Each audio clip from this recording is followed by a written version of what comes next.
আসসালামু আলাইকুম, কি অবস্থা সবার? আশা করি সবাই অনেক ভালো আছো। আজকে হচ্ছে আমরা আমাদের অনুশীলন বই, এই অনুশীলন বইয়ের দ্বিতীয় অধ্যায় এয়ার পলিউশন বা বায়ু দূষণ, এটা হচ্ছে তৃতীয়, চতুর্থ এবং পঞ্চম সেশন নিয়ে আলোচনা করব। তো প্রথম এবং দ্বিতীয় সেশন, এই দুইটা সেশন আশা করি বুঝছো, একসাথে ক্লাস ছিল।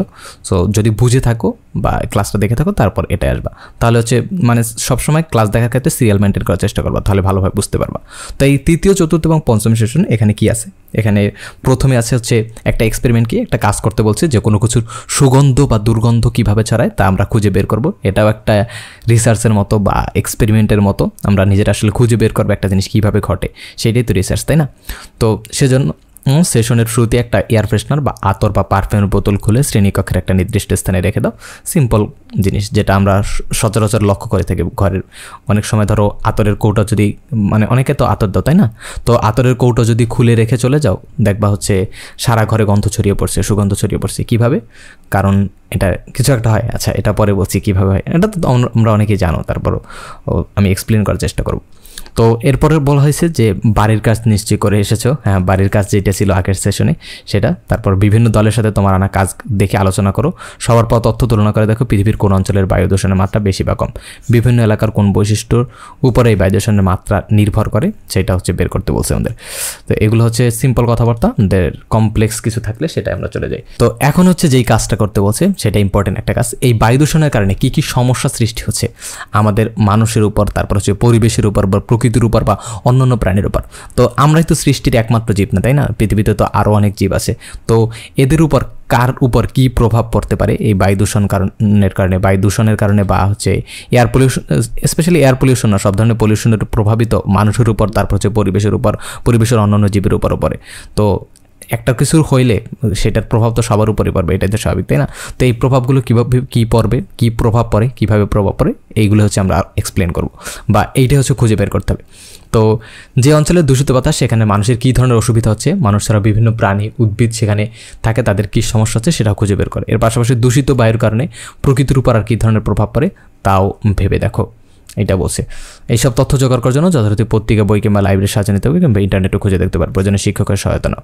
সব তথ্য গুছিয়ে ছকে লেখন। তো ছকটা কী দিয়ে তৈরি করতে বলছে, যে এই যে বায়ু দূষণ বা এয়ার পলিউশন, এর কারণে মানুষের স্বাস্থ্যের উপর কী কী প্রভাব পড়ে এইটা বের মানে লিখতে বলছে। তারপর হচ্ছে অন্যান্য প্রাণী, উদ্ভিদ ও প্রাণীর উপর কী প্রভাব পড়ে, তারপর হচ্ছে প্রাকৃতিক পরিবেশের উপর কী প্রভাব পড়ে।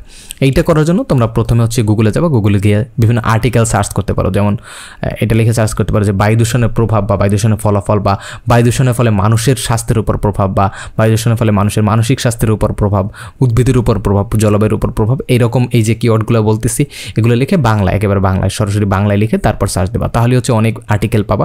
ওইগুলো পড়বা, পড়ার পর নিজের একটা হচ্ছে সামারি তৈরি করবা। এখন তোমরা কিন্তু চাইলে এটা গাইড থেকে দেখে লিখে দিতে পারো, এটা কিন্তু কোনো লাভ নাই। গাইড থেকে দেখে লিখলে কী লাভ হবে? কোনো লাভই তো নাই, তাই না?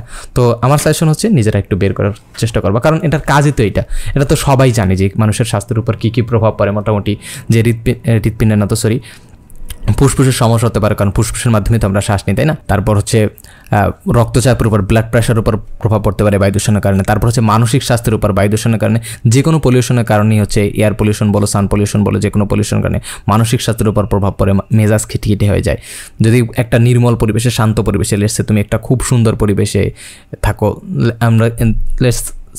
আমরা হচ্ছে কিছুদিন আগে কাপ্তাই লেগে গেছিলাম চট্টগ্রামে, তো তখন কি একটা সুন্দর পরিবেশ, প্রাকৃতিক পরিবেশের ভিতর থাকছিল, সবার হচ্ছে মন মেজাজ কত সুন্দর ভালো থাকে। এবং যদি একটা কাঠখোট্টা পরিবেশ ধরো শহরের ভিতর যানজটময় পরিবেশে থাকো, বা সবার মেজাজ একটু গরম থাকে, তো মানসিক স্বাস্থ্যের উপর অবশ্যই প্রভাব আছে যে কোনো ধরনের পলিউশন। তারপর হচ্ছে অন্যান্য উদ্ভিদ ও প্রাণীর উপর প্রভাব, যে কোনো ধরনের পলিউশনের কথা চিন্তা করো, যেই জায়গাটা পলিউটেড ওই জায়গায় কিন্তু অন্য কোনো ধরনের উদ্ভিদ প্রাণী খুব বাঁচতে পারে না, বা খুব ভালোভাবে বাঁচতে পারে না, তাদের বেঁচে থাকতে অনেক স্ট্রাগল করতে হয়, বা অনেক প্রাণী মারাও যায়। তারপর হচ্ছে প্রাকৃতিক পরিবেশের উপর এই যে দূষণের প্রভাবের কারণেই তো অতিরিক্ত কার্বন ডাইঅক্সাইড বাতাসে থাকার ফলে তারপর হচ্ছে ওজোন স্তরে ক্ষতি হচ্ছে, তারপর হচ্ছে আরও নানা ধরনের ক্ষতি হচ্ছে প্রাকৃতিক পরিবেশের ফলে। এরপরে জলবায়ু পরিবর্তিত হচ্ছে। তো এগুলো হচ্ছে আর্টিকেলগুলো পরে নিজের মতো করে লিখবা, এখানে আমার কিছু বলা নেই। এরপর কি ভালো হয়েছে যে এবার দেখো বায়ু দূষণকারী পদার্থসমূহ কীভাবে এক জায়গা থেকে অন্য জায়গায় ছড়ায়। সেশনের শুরুতে এই পারফিউমের বোতল খুলে রেখে দিয়েছিলে, মনে আছে? এই পর্যায়ে খেয়াল করে দেখো ঘ্রাণ পাচ্ছ কি? এই ঘ্রাণ তোমাদের নাকে কীভাবে পৌঁছায় ভেবে দেখো। খোলার ডাস্টবিন দিয়ে একটু দূরে হাঁটলেও এই দুর্গন্ধ আমাদের নাক পর্যন্ত কীভাবে আসে। তো এখানে কিছু কোশ্চেন করা হয়েছে যে খোলা পারফিউমের বোতল থেকে গন্ধ কীভাবে চারদিকে ছড়ায়, তারপর হচ্ছে আমরা যখন নর্দমা বা ড্রেন বা ডাস্টবিনের পাশ দিয়ে হেঁটে যাই তখন আমাদের ঘ্রাণ কি দুর্গন্ধ কীভাবে নাক পর্যন্ত পৌঁছে, এটা বোঝার জন্য আমাদের একটা এক্সপেরিমেন্ট, তোমরা অনেকেই জানো, যারা ক্লাস দেখে আসো তারা অবশ্যই জানো বা বই পড়েছো তারা জানো। তারপর হচ্ছে একটা এক্সপেরিমেন্ট করতে বলছে, এক্সপেরিমেন্টটা কি, এক্সপেরিমেন্টের ছবিটা কই, এই ওকে, এই যে এক্সপেরিমেন্টটা কী করতে হবে, একটা পাত্র নিতে হবে বা কাপ নিতে হবে, গরম পানির কাপ, তারপর হচ্ছে এর ভিতরে একটা টি ব্যাগ রেখে দিতে হবে, মানে একটু পর দেখা যাবে যে কিছুক্ষণ পর সব জায়গায় এর রঙটা ছড়িয়ে পড়ছে। তো 1 মিনিট পর কী হলো, 2 মিনিট পর কী হলো, এটা পর্যবেক্ষণ করতে পারছে। এটা একেবারে সিম্পল জিনিস, খুব মানে এটার কোনো দরকার ছিল না এখানে দেওয়ার, ওই বইতে দেওয়া ছিল, অনুসন্ধানী পাঠ বইতে দেওয়া ছিল। তো আরেকটা পরীক্ষা করে দেখা যাক, আরেকটা পরীক্ষা করতে বলছে যে একটা বেলুন, এইটা কিন্তু ইম্পর্টেন্ট ছিল, এইটার চিত্রটাও দেওয়া উচিত ছিল, বাট এইটার চিত্রটা দেন, এইটা আননেসেসারি, এটা কিন্তু ঠিকই দিয়েছে, এইটা আননেসেসারি, এটা কিন্তু ঠিকই দিয়েছে, বাট এইটা দরকার ছিল তারপর দেয়নি। তো একটা পরীক্ষা করতে বলছে, এইটা ভালোভাবে একটু চিন্তা করো, আমি মানে টাইম পেনের জন্য হচ্ছে এখানে এক্সপেরিমেন্টের ভিডিও অ্যাড করতে পারি না, বাট ইমাজিন করে নাও এবং ইউটিউবে বা গুগলে সার্চ দিলে তোমরা এটা বের করতে পারবা। একটা বেলুন যদি ভালোভাবে ফুলিয়ে নেই, তারপর সেটার উপর যদি একটা সুই দিয়ে আঘাত করি তাহলে কী হবে, সাথে সাথে ফেটে যাবে। এটা কিন্তু আমি শর্টসেও দেখাইছিলাম।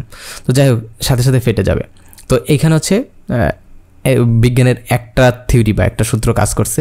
তারপর হচ্ছে আবার যদি একটা বেলুন ফুলাও তুমি, তারপর তার উপর একটু স্কচ টেপ লাগাও বা টেপ লাগাও, তোমরা বলে বা টেনিস বলে যে টেপ লাগাও ওইগুলো লাগাইতে পারো, তারপর হচ্ছে সার্জারি টেপ যেগুলো ওইগুলো লাগাইতে পারো, যে কোনো ধরনের টেপ লাগাও। তারপর ওই টেপের উপর যদি ফুটা করে দাও বা একটা ছিদ্র করে দাও বা হচ্ছে একটু খোঁচা দাও, তাহলে কিন্তু দেখা যাবে যে বেলুনটা ফাটছে না, বেলুনটার ভিতর থেকে বাতাস আস্তে আস্তে বেরিয়ে যাচ্ছে। এখন এইখানে কিন্তু দুইটা জিনিস ঘটছে, এই দুইটা জিনিস কি সেটা আমরা এক্সপ্লেন করব। সাধারণ অবস্থায় বেলুন ফুটা করলে কি হয়, তুমি যখন সুইটা দিয়ে বেলুনটার উপর আঘাত করো তখন কি হয়, বেলুনের ভিতরে একটা ছিদ্র তৈরি হয় এবং বেলুনের চারপাশে, ধরো এই একটা বেলুন, এটা কিন্তু এখানে এক্সপ্লেন করছিলাম। তো এর চারপাশে এখানে তো বাতাস এরকম এখান থেকে আঘাত করছে, এখানে ধাক্কা দিচ্ছে, ভিতরে বাতাস এখানে ধাক্কা দিচ্ছে, এখানে ধাক্কা দিচ্ছে, এখানে ধাক্কা দিচ্ছে, এখানে ধাক্কা দিচ্ছে। তো এইখানের এর পৃষ্ঠটা টান হয়ে থাকে, তাই না? এই যে পৃষ্ঠটা টান হয়ে থাকে, একটা বিন্দু থেকে আরেকটা বিন্দু দূরে সরে যেতে, একটা বিন্দু থেকে আরেকটা বিন্দু দূরে সরে যেতে চাই। তো এখন যদি এইখান থেকে আমি একটা ছিদ্র করি তাহলে কি হবে, এইগুলো এখান থেকে সংকুচিত হয়ে যাবে, এই অংশগুলো সংকুচিত হয়ে যাবে, খুব দ্রুত সংকুচিত হয়ে যাবে। তার মানে একেবারে মানে এই ছিদ্রটা খুব দ্রুত বড় হয়ে যাবে এবং এটা একটা বিস্ফোরণ ঘটবে, এটাকে বিস্ফোরণ আমরা বলতে পারি। এবং এই ক্ষেত্রে যদি একটা স্কচ টেপ, ধরো এখানে একটা স্কচ টেপ লাগাইলাম, স্কচ টেপ লাগানোর ফলে কি হইলো, এইটা কিন্তু এখন আর সংকুচিত হতে পারবে না, চাইলেও সংকুচিত হতে পারবে না, চাইলেও সংকুচিত বা প্রসারিত হতে পারবে না। তো এখন যদি আমি সুই দিয়ে এখানে ছিদ্র করি একটা, এই ছিদ্রটার ফলে কি হবে, জাস্ট এই ছিদ্রটা দিয়ে বাতাসটা বের হয়ে যেতে পারবে, বাট ছিদ্রটা কিন্তু বড় হতে পারবে না। তো এইখানে যে প্রক্রিয়াটা ঘটে এটাকে বলা হয় থাকে ইফিউশন বা নিঃসরণ। নিঃসরণের সংজ্ঞাটা কি আমরা পড়ছিলাম যে কোনো গ্যাসের বা তরল গ্যাস মানে গ্যাসীয় বা তরল বা বায়বীয় পদার্থের সরু ছিদ্র পথে সজোরে বেরিয়ে আসার প্রক্রিয়াকে উচ্চচাপ অঞ্চল থেকে নিম্নচাপ অঞ্চলে, এইখানে কি চাপ বা প্রেশার একটু বেশি না, এই উচ্চচাপ অঞ্চল থেকে যে এইখানে নিম্নচাপ অঞ্চলে সজোরে বেরিয়ে আসার প্রক্রিয়াটাকে নিঃসরণ বলা হয় থাকে। তো এখানে কারণটা ব্যাখ্যাটা এখানে লিখে দেবা, ওই বই থেকে আগে পড়ে নেবা, অনুসন্ধানী পাঠ বই থেকে পড়ে নেবা।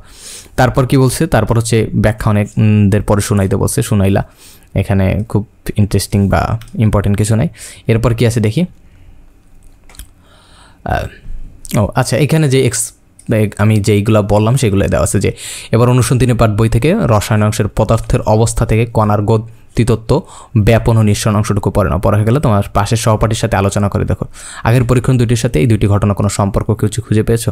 তো আগের দুইটা যে পরীক্ষা, প্রথম পরীক্ষাটার কথা বলিনি যে চায়ের ভিতর কীভাবে ছড়িয়ে পড়ে, চায়ের ভিতর ব্যাপন প্রক্রিয়ার মাধ্যমে ছড়িয়ে পড়ে। ব্যাপন কি?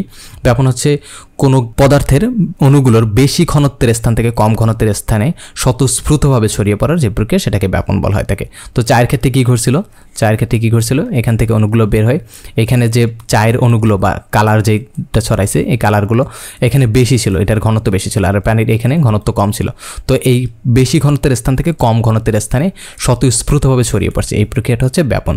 তো এই যে বেলুন থেকে, এই যে বেলুনের যখন ছিদ্র করলাম, স্কচ টিপ দিয়ে যখন ছিদ্র করলাম তখন যে বাতাসটা বেরিয়ে আসার প্রক্রিয়া, এইটা কি প্রক্রিয়া ছিল? এই প্রক্রিয়াটা ছিল নিঃসরণ প্রক্রিয়া। আর যখন হচ্ছে স্কচ টিপ দেওয়া ছিল না, শুধুমাত্র একটা ছিদ্র করলাম, সাথে সাথে ফেটে গেল, এইটাকে আমরা বিস্ফোরণ বলতে পারি। আর এটা হচ্ছে নিঃসরণ। নিঃসরণের আরেকটা উদাহরণ কি? আরেকটা উদাহরণ হচ্ছে টায়ার যখন পাংচার হয়ে যায়, টায়ার মানে ব্লাস্ট হয় ওই সময় না, টায়ার যখন পাংচার হয়ে যায় তখন কি হয়, খুব দ্রুত বাতাস বেরিয়ে যায় না, এইটা কিন্তু একটা নিঃসরণের উদাহরণ। নিঃসরণ ক্ষেত্রে কী ঘটবে, যে উচ্চ চাপ অঞ্চল থেকে নিম্ন চাপ অঞ্চলে একটা সরু ছিদ্রপথে গ্যাসের অণুসমূহ বের হয়ে আসবে। আর ব্যাপনের ক্ষেত্রে কী ঘটবে, মানে উচ্চ চাপ অঞ্চল থেকে না, এখানে হচ্ছে উচ্চ ঘনত্ব বা বেশি ঘনত্বের স্থান থেকে কম ঘনত্বের স্থানের দিকে ছড়িয়ে পড়বে, এটা হচ্ছে ব্যাপন। এটা একেবারে ডিটেলসে আমি বলছি, তোমরা যারা ক্লাস দেখছো তারা অবশ্যই জানো। তো এবার বলো দেখি বাতাসের সুগন্ধ বা দুর্গন্ধ ছড়ানোর এই দুইটি ঘটনার সাথে কোনটির মিল খুঁজে পাওয়া যায়, নিচে তোমার পর্যবেক্ষণ লেখো, এটা সিম্পল ব্যাপার স্যাপার তোমরা লিখে দেবা। তারপর হচ্ছে এবার ভেবে দেখো বাতাস দূষিত হয় কোন প্রক্রিয়ায়, দূষণকারী পদার্থ কিভাবে ছড়ায়, শুধু বাতাস নয় মাটি পানি কিভাবে দূষিত হয়। তো বাতাস কিভাবে দূষিত হয়, সেম প্রক্রিয়ায় দূষিত হয়। ধরো কলকারখানা থেকে বা ইটের ভাটা থেকে যেই ধোঁয়াটা বের হয়, ধোঁয়াটা কী হয়, ব্যাপন প্রক্রিয়ায় চারদিকে ছড়িয়ে পড়ে, তাই না? ব্যাপন প্রক্রিয়া চারদিকে ছড়িয়ে পড়ার মাধ্যমে এইভাবে হচ্ছে বাতাস দূষিত হয়। তারপর কি করে, পানি এবং মাটির ক্ষেত্রে সেম। ধরো ট্যানারির বর্জ্য যেই পানিগুলো, এগুলো ধরো ঢাকায় থাকো তারা জানো যে ট্যানারির বর্জ্যগুলো যখন বুড়িগঙ্গায় পড়ে তখন আস্তে আস্তে কি ব্যাপন প্রক্রিয়া চারদিকে ছড়িয়ে পড়ে। মাটির ক্ষেত্রে ব্যাপারটা সেম, মাটির এক জায়গায় দূষিত পদার্থ পড়লে চারদিকে ছড়িয়ে পড়ে। বাট বায়ু এবং পানির ক্ষেত্রে যেরকম একেবারে সারা দেশে বা সারা পৃথিবীতে ছড়িয়ে যায়, মাটির ক্ষেত্রে ব্যাপারটা ওই রকম না। মাটির ক্ষেত্রে যেই জায়গায় একটা দূষিত পদার্থ পড়ে, ওর আশেপাশের কিছু অঞ্চল হচ্ছে বা আশেপাশের কিছু এলাকা বা স্পেসিফিক একটা নির্দিষ্ট অঞ্চলকে দূষিত করে, পুরো সারা পৃথিবীকে দূষিত করতে পারে না। বাট বাতাস এবং হচ্ছে পানির ক্ষেত্রে কী হয়, সারা পৃথিবীতে ছড়িয়ে পড়ে। তো এই যে কঠিন তরল, এরপরে কি লেখা যায় যে এই যে কঠিন তরল এবং বায়বীয় পদার্থের কথা বলা হলো, পদার্থের এই অবস্থা থেকে এক অবস্থা থেকে অন্য অবস্থায় কীভাবে পরিবর্তন ঘটে, আবার এক অবস্থায় কীভাবে অন্য অবস্থায় নিয়ে আসা যায়, এই বিষয়গুলো জানার জন্য অনুসন্ধানী পাঠ বই থেকে গলন, স্ফুটন, পাতন এই প্রক্রিয়াগুলো ভালোভাবে পড়ানো সম্ভব। তোমাদের স্কুলের ল্যাবরেটরিতে অনুসন্ধানী পাঠ বইয়ে পরীক্ষাগুলো করে দেখো। তো সিম্পল কথাবার্তা, এটা আমি একেবারে ডিটেলসে বলছি ওইখানে অনুসন্ধানী পাঠ বইয়ের যেই অধ্যায়টা গলন, স্ফুটন, পাতন, ঊর্ধ্বপাতন সবগুলো প্রক্রিয়া একেবারে ডিটেলসে ব্যাখ্যা করেছি, ওইখান থেকে দেখে নিবা। এখানে আমি আর ডিটেলসে যাচ্ছি না, কারণ এখানে অ্যানিমেশন দরকার হয়, ওইটা চিত্র দরকার হয়, এখানে এই জায়গাটা এখানে অ্যানিমেশন চিত্র দেওয়ার কোনো জায়গা নেই। তো এই হচ্ছে আজকের ভিডিও, আশা করি বুঝছো। যদি না বুঝে থাকো কমেন্ট করে জানাতে পারো অথবা আমাদের গ্রুপে পোস্ট করতে পারো। তো এই তো দেখা হবে হয়তো পরবর্তী কোনো ভিডিওতে। আসসালামু আলাইকুম।